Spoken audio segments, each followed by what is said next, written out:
An inside look at the restaurant industry and entrepreneurial insight to help you succeed. It's the Paper Trails Podcast with Albemarle Paper Supply. All right. What's going on, guys? This is Nick Calgaramitros with the Paper Trails Podcast. We're back at it again. Episode 13. We are super pumped to have Chris Clouden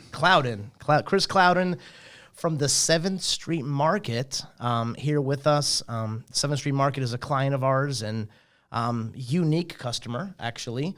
And we're super pumped to let everybody know more about 7th Street Market in Uptown Charlotte. If you guys are listening in and wondering what is 7th Street Market, we are in Charlotte, North Carolina. And as you guys know, our podcast kind of features and, all about the restaurant industry, food business, entrepreneurs, startups, even people that just want to excel in their field, how they got there, things like that. And so, Chris, super pumped to have you on. And so I know we've been working on getting this together. But yeah, Chris, I guess first and foremost, let's do a little background, a little soft intro. Tell us, where you from? You from Charlotte or no? No, I'm a damn Yankee. Okay, where you from? I grew up in Buffalo. Buffalo, New York. Okay, some of my customers are from Buffalo. Steve and Jim from Bazante Pizza. All right. Yeah, their stuff is good. Yeah, that's legit. Yeah, they we did a podcast with them a few weeks ago, maybe a month ago. And I didn't realize Buffalo had its own style of pizza. Oh yeah. And so they wanted to bring that down here, and they've done well. They got a couple locations, Indian Trail, Matthews area, then one in Uptown, but Buffalo, New York. Okay. Yeah, I grew up in Buffalo, and after I graduated from high school, went down to New York City for college. And between college and starting my career there, was in the city for probably about 13 years. Okay. Did you enjoy that? I did. I loved it. I just got my first taste of New York last year. My cousin lives in Long Island, and he works at a really high-end Jericho area, really high-end, steakhouse, Bryant and Cooper Steakhouse. It's a half restaurant, half, meat market, tri-aged meat, just very, very high-end. Like, you got to dress up and look nice when you go in. So I went and visited him and did a little tour of the city. But anyways. Yeah, fun city. I had a great time, great experience. I worked for the city of New York for about 10 years. Okay. So, yeah, how was that? I'm working in food and retail, but I started off in Parks and Rec. So how was that? Did you like working for the city? Oh yeah, it was a great time, great experience. Learned a tremendous amount, met a lot of really good people. 10 years of doing mostly on the recreation side. Okay. So programs and events and activities, all 5 boroughs. And then eventually the last 6 years that I was there, I was the chief of recreation in Manhattan. So I had the borough and 14 rec centers, I think it is. And, 150 or so people that worked for me. And again, it was running the buildings. We had swimming pools, we had weight rooms and running tracks and basketball courts and after school programs and all sorts of different adult and youth and senior programs. So, wow. Yeah, it was cool. It was a lot of fun. What years is this? Like when? So that would have been August of 96 through, we moved down here in April of 06. So. Gotcha. Okay, you said 96 to? 06. Oh, so you were there 9/11. I was there 9/11. Yes, I was. Like, not to get off topic, but how was that? That was, I can't really put that in the words, honestly. I can't imagine. We had facilities down in that part of the city that were kind of in the fallout zone in the beginning. There was just a lot going on. I remember they shut down the city. They shut down everything below 14th Street, even train service to try and provide or prevent, really, any additional vibrations or activity that would impact, the buildings and structure of the buildings. Structure, yeah, exactly. So, yeah, it was wild times for sure. I'll never forget the smell that hung in the air throughout the city for what felt like months.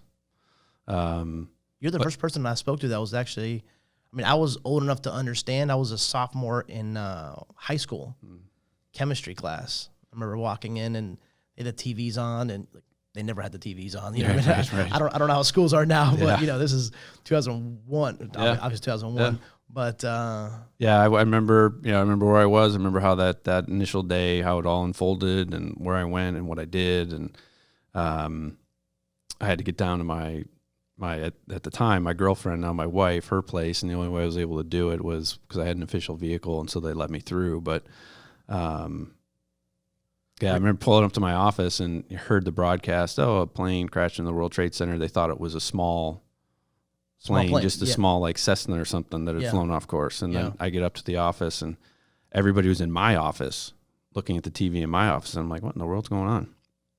And then just slowly, it all started to happen. Traffic, nobody could move. Everything was locked down. They shut down access in and out of the island. So yeah, it was surreal times. Yeah. Anyway, but it was cool to see how the city responded and how people kind of rallied around it, and they cleaned that up and moved on. And but yeah, that was about halfway through my time. So definitely part of it. Yeah, that's for sure. So then we were looking for, we were there, like I said, between school and work. It was probably, like I said, about 13 years. And we just got to a point, my wife and I, trying to figure out what's next. Sure. What do we want to do? And we both got talking about making a move. And we both said, well, whoever finds something first, we'll go. Well, she found something first, and we wound up in Charlotte. Nice. What industry does she work in? So she got a job offer for Alston & Bird, and she was the recruiting coordinator for the firm. Nice. And so that's what brought her down here. And then she moved on. She was at 3D Systems in Rock Hill for a little bit. Now she's working with the Remy Group out in Waverly. Nice. So.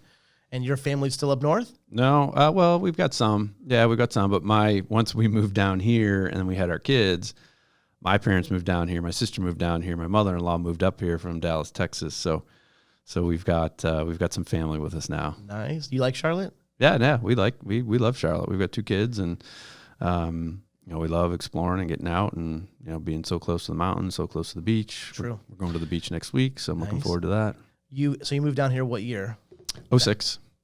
So you've seen the growth of Charlotte. Yeah. Oh yeah. I mean, 14 years. I don't want to say different place, but it's a different place. Yeah, there's a lot different now than what it was then. Absolutely, the growth has been really fun to see. So it's from just the way Uptown's grown, but the suburbs and how they've changed so much, and even the food scene, the culinary scene has, even in the last 5 years, the culinary scene has grown tremendously. So that's been fun to see too. I think so. I mean, being my dad owning restaurants, and then me graduating college in 2008, and the market not being good, and starting the paper company with my cousin.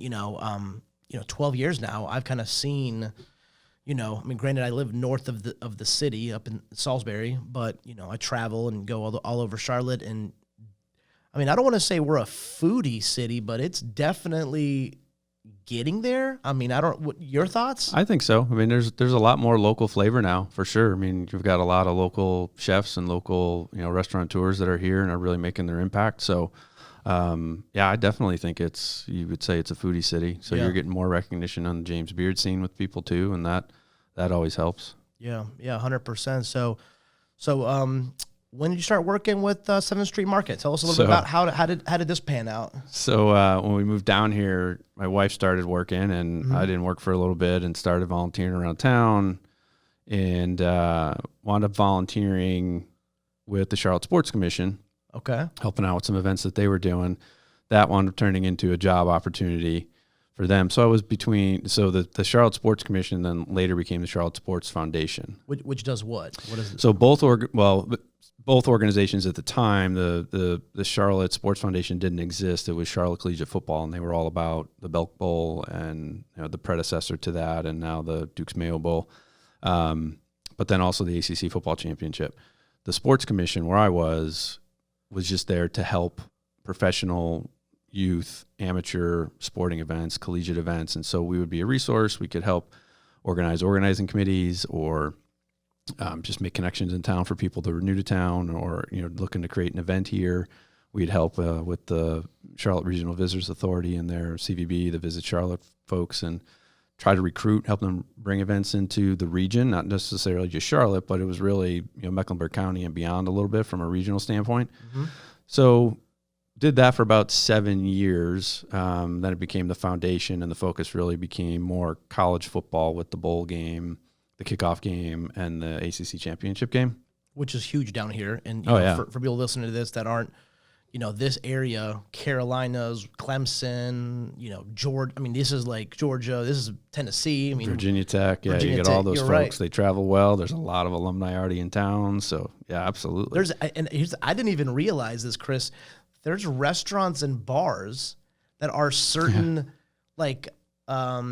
associated with certain schools. Yeah. I didn't know that. Yeah. We started picking up some clients, and they're like, yeah, can you make us, like a Carolina blue, cup, because we're an affiliation of Chapel Hill. And I'm like, what do you mean? Like, yeah, one of the owners is an alumni, and, we are the official restaurant and bar of Oh, okay. I didn't. Right. Yeah. It's wild, isn't it? No clue. But yeah, it's fun. I mean, so you've got that. I mean, they do a lot of their game watches and mostly in football and basketball, and but then on Sundays, a lot of those bars flip and they become NFL home bases for teams too. Okay. So from Buffalo, I've found there's a few Bills bars in town, and nice. You go in and it's all Bills fans, and every TV has got the Bills game on. Maybe one would have a Panthers game on.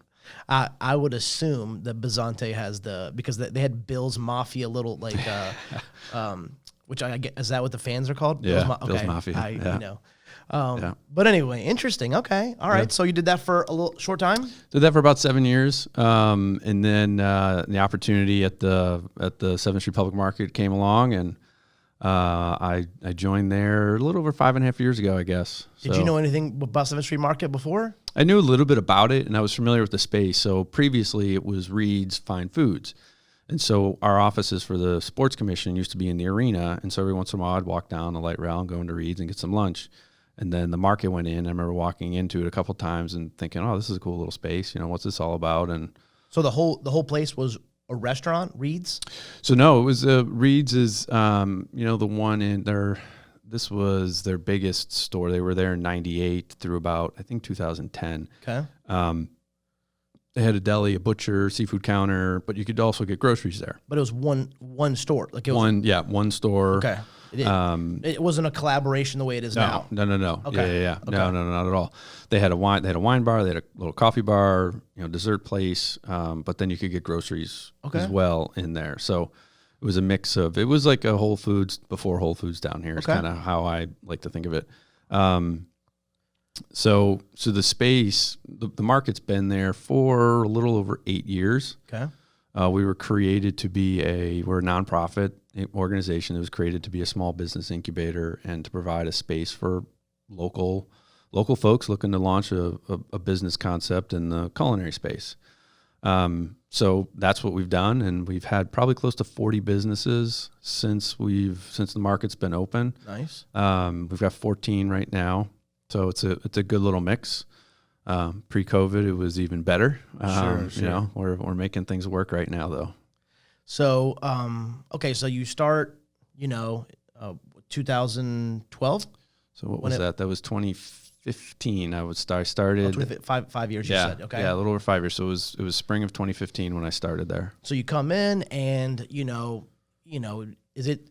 How did you even stumble upon that? Just a connection, or did you want to change as far as work, and you just kind of? I just relationships that I had, cool. was able to, just work some relationships, and people reached out to me to see if I would be interested in it. My predecessor left to take another position. Gotcha. So they were looking for a new ED, and that's kind of how it all came about. Nice. Yeah. So the goal is somebody has an idea, has a vision, and so give us some of the type of businesses that are there now. Like I know you've got a wide assortment.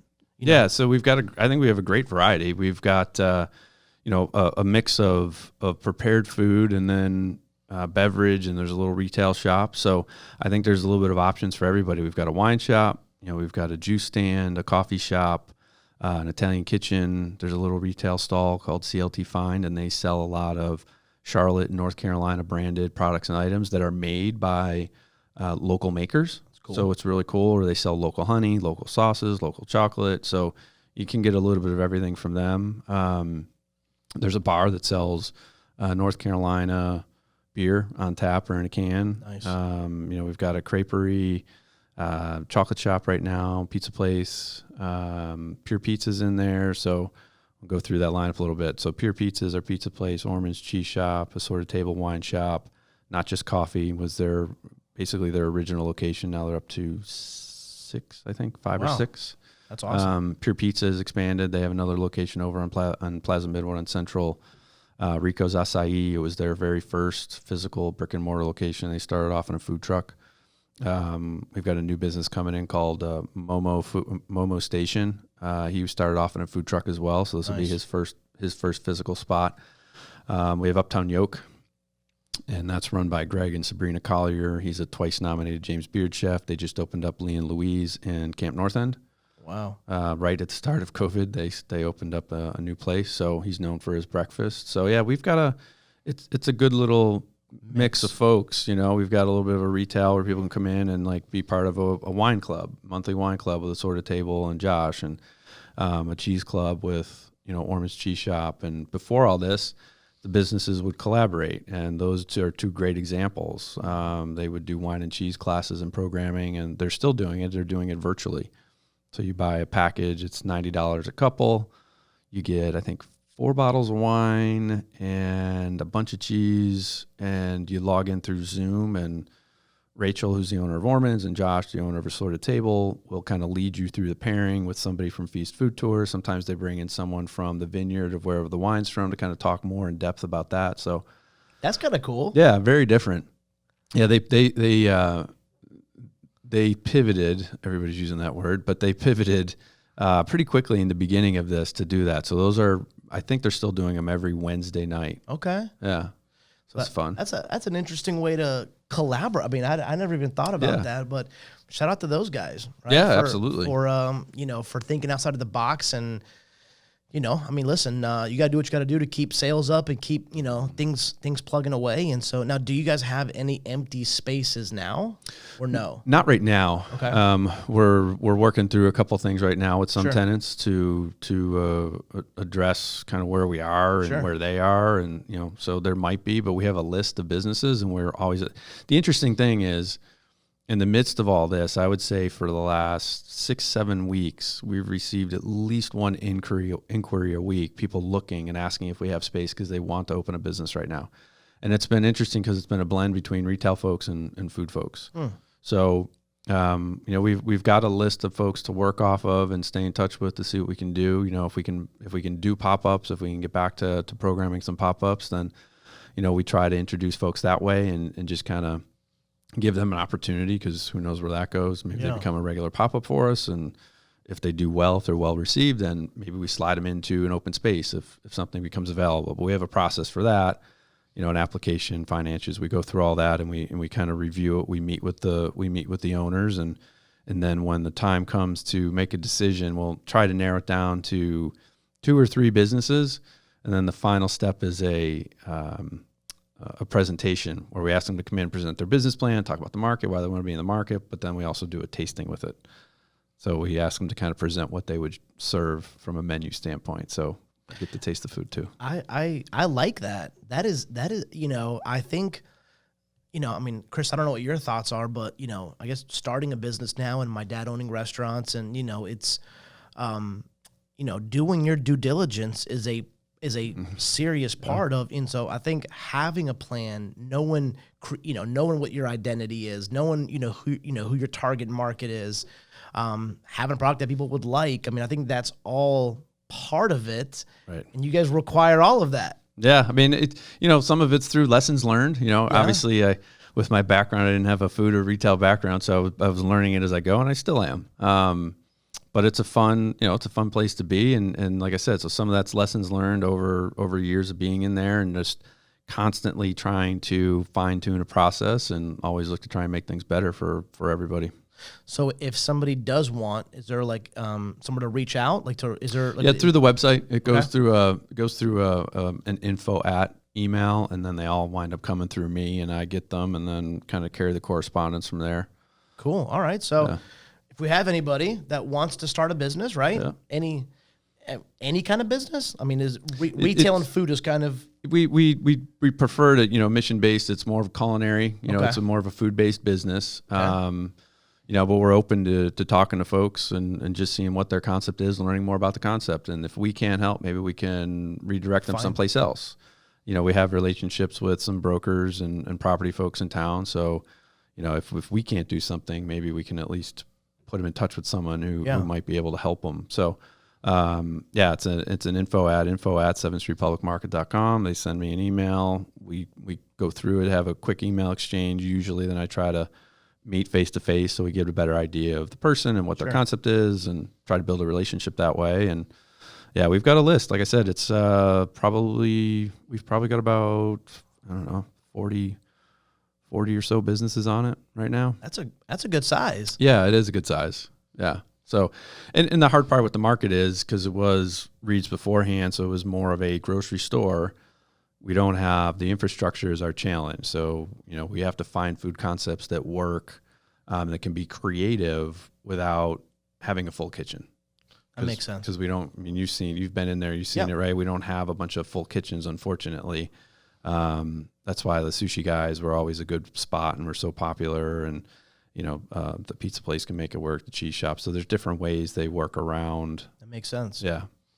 Well, cool. Well, if we have any listeners that want to start a business, especially in food culinary, you guys give Chris a shout out. I mean, I think it's it's a great way. I feel like because I feel like the biggest hurdle is some of its cost. Yeah. And I feel like maybe it's a very soft step into business ownership, entrepreneurship.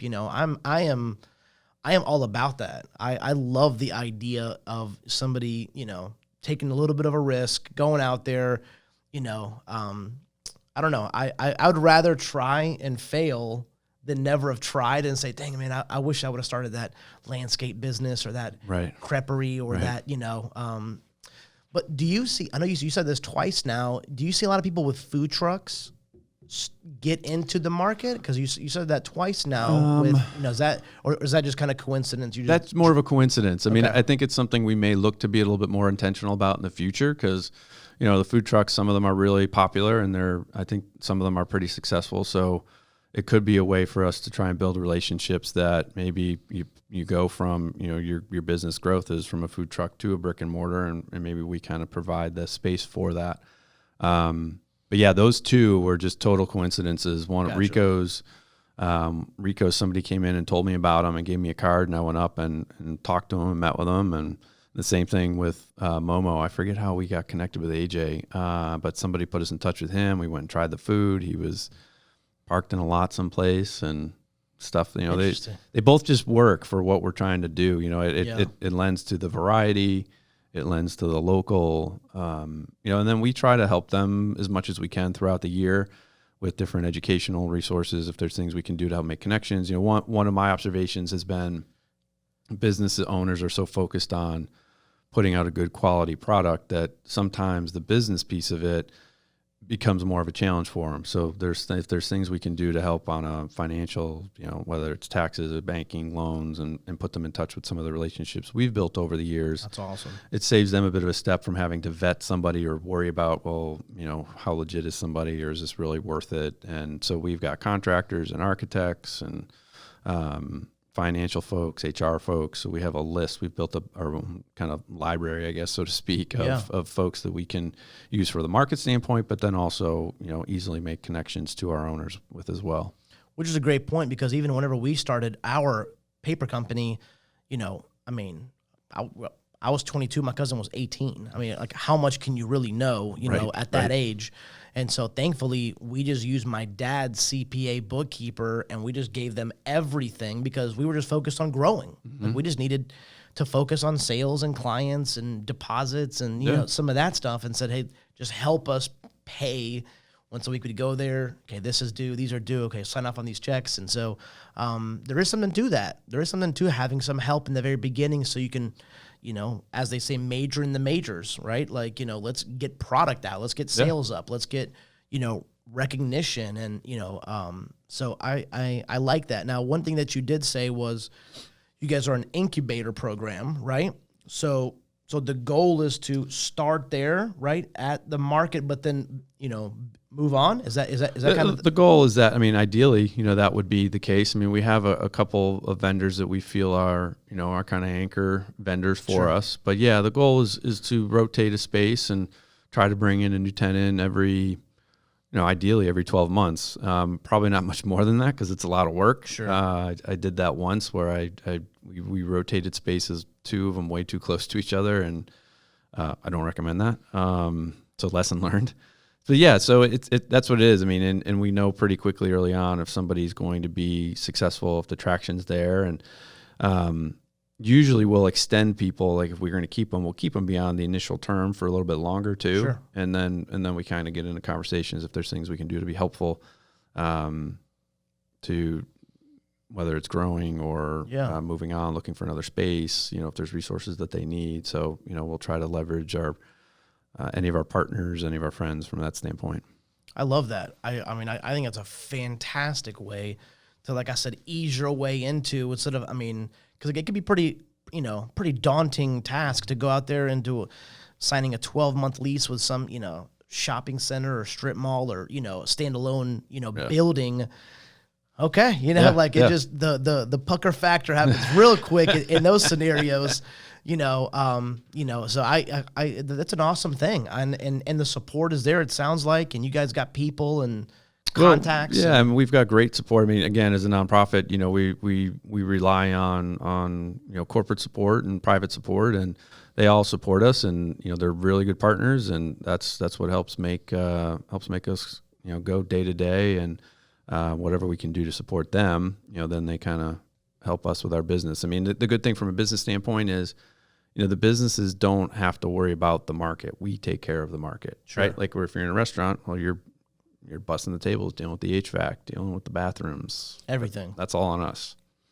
So, so let's say now, I think it's was maybe annual thing. You guys had a fundraiser, right? A couple of years ago we started a fundraiser. Cool. The timing didn't work out this time around, but Save Her Seventh. Okay. Again, as a nonprofit, we're looking for ways to just generate different revenue streams, and that was a way. It was more like a taste of the market, so people could come in, buy a ticket, and you'd have different samples from all the businesses in there. Something that we would ask them to do would be kind of go off menu. Don't necessarily do something on the menu. Get creative with it, right? Kind of showcase themselves a little. So those were fun. We did them twice, and now we'll have to reassess all that a little bit. When is that normally a certain time of the year? Normally it's in September. Yeah. Okay. Yeah. So we're kind of reassessing a lot of that stuff right now with our friends we call it a Friends of the Market program for our corporate, and then we're looking to launch an individual giving platform as well for folks. That's awesome. Yeah. I was gonna so obviously we probably won't have it this year, but that's one way for people to help, right? Yeah. So if there's anybody that wants to help and and support the small business, attending that event, sampling, kind of checking that out is one way. What other way? Is there any other ways that everybody listening can maybe support 7th Street Market, the nonprofit, the businesses? Well, from a corporate standpoint, that's what I said. We have our Friends of the Market program. We created that a couple of years ago. We kind of rebranded it, I guess you could say. And so that's all that corporate list I mentioned. They're our Friends of the Market on that side. And then now we're working on trying to launch the individual piece. So if individuals want to give, they can do on various giving levels. We've researched that by looking at other markets throughout the country and see what they do, other nonprofit ones, because there's plenty of commercial ones. So we've had good examples from some others that we've looked at in other cities, and so that's the next big push for us, is to try and get that individual piece launched. We'll probably revisit the corporate one a little bit later, because times right now just aren't ideal for us to be. Sure. So we're just staying in touch with our corporate partners right now and looking to kind of keep those relationships and grow what we can. Sure. And until you guys figure that out, stop by. Yeah, stop by Thursday through Sunday. Come on in. Thursday through Sunday, stop by 7th Street Market. It's in Uptown. It's right near the Coliseum. There's the light rail right there. Yeah, so we're on. We're right at the light rail stop on 7th Street. We're on the ground floor of a parking deck. We validate for 90 minutes. We have free Wi-Fi, courtesy Google Fiber. So we've got, it's a good little spot to come and hang out. We've got seats right now for about 46 people inside, about 50 on the outside. Nice. So Thursday through Sunday, 10 to 5. Individual business hours kind of vary with some of them. But that's what we're doing right now, and we'll probably be rolling a Thursday through Sunday schedule probably through the end of the year, we think, at this point, until foot traffic changes a little bit more for us. Sure. So what, I guess maybe wrapping up here, what is the future? You guys, just build where you're at, maybe second location. I mean, what is to come? I mean, is there anything, Nothing that will be expanding. I mean, our space is maxed out. We're actually taking this time to kind of take a critical look at the interior of the space and see, can we get a 15th business in? Can we get a 16th business in somehow, Sure. by rearranging some of the current space? What can we do on the outside to soften it up a little bit, make it a little bit more welcoming from that standpoint, maybe some better seating, just a more welcoming environment from the street side. We're talking about possibly maybe looking at refreshing the brand a little bit. So a lot of conversations going on. We're trying to just take as much advantage of this time as we can. And we also want to develop more of an actual incubator program with the businesses. So we can try to be even more helpful, with what their needs are, especially now. We're working with them. We don't necessarily want to lose anybody, but we don't know what that future holds for us. So we're just Sure. trying to keep them all there and drive some foot traffic in, get some people in there. We're hoping in phase 3 museums open up and there's more visitors uptown that then leads to, more business for us, but then also the other businesses in uptown, the other restaurants that are up there. That's a good point. It's a very good point. I like that, and I definitely am pro small business, a lot of these guys are family owned businesses. They've saved up for years to, go out there and get on their own. And so I would highly recommend for everybody, go out there, eat at these restaurants, go to the market, support these small businesses. Any maybe parting thoughts on just business ownership in general? I mean, you see a lot of small businesses. I mean, it sounds like you interview and get a lot of inquiries from a lot of other companies that would like to come in. And so, I don't know, just from your experience the last 5 years working with all these small business owners, what have you seen people do that works that, obviously you've had a couple of them that have gone on to 2, 3, 4. Actually, Rico Acai is one of our clients. Yeah. And so, the quality bowls that you guys eat in, be thankful to us for that. But what any just common threads or things that you see that these guys that are able to expand that are doing, from your perspective? They the effort and the commitment that the owners have that I see day in and day out is incredible for me. I mean, to see what they do, and it's their livelihood. It's how they provide for their families. So to watch that, especially now, it always had impressed me, but now to see that on a whole different level almost is very remarkable, and makes me count my blessings and be fortunate with what I have, because these folks they're relying on us to try and help them and get people in the door. So it's and the owners are engaged. That's the thing. I would That's a good point. I would say that some of our more successful businesses are owner led, from the perspective the owners are around on a regular basis. Those seem to be the ones that do well. I think consistency is a key. So being consistent with your customer service, being consistent with your messaging, your products, the quality of your products is also really important. But the other side of that, I would say too, is people are the public they're very gracious when they come in, because they don't have a full kitchen, they don't have a full staff, so things may take a little bit longer, and people understand it. whereas in the past they may not have been so understanding, right? That's a good point. And so to see the people that are coming in, we appreciate the folks that are coming through, and that support's great. And we're trying to do more, trying to offer more for everybody. But we appreciate the folks coming in and helping out these small businesses.